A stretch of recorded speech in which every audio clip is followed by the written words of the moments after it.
The project is very much a fusion between landscape and planting and the way people live.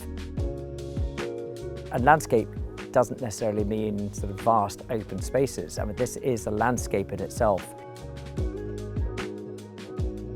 What my client really wanted here was a contrast, and to be able to add a contemporary 21st century intervention into a very traditional environment with very traditional materials and detailings, and the sort of roofscapes and the background that we can see here is anything but contemporary.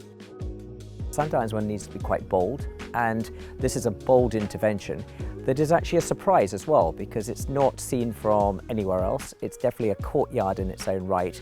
It allows for its own landscaping, its own character, and as such it gave our client a freedom to express a little bit of their design ethos onto this site.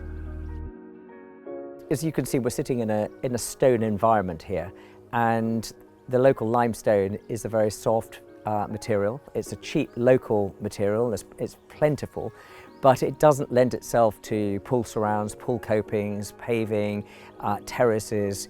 It's beautiful for walls and it's beautiful for building buildings, and we didn't really need any more of it. And what is really beautiful about this project is that we've taken another material that is still a sort of masonry, monolithic in its nature, but is a contrast. And I think that is why we chose concrete here, because it is a very defined contrast between our surroundings and the intervention we've made.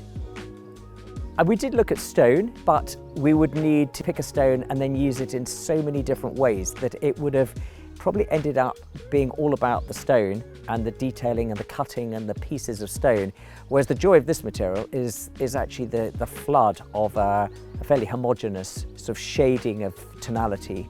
And it is one material that we can take along, up, down steps, and it very much sort of creates its own defined environment.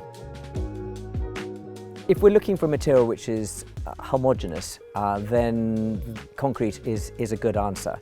But it's never going to be seamless, and what we have here to consider are expansion gaps. We have to consider access panels. We have to consider steps. So there are edges, there are joints, and I think that concrete has actually been a really successful material to use.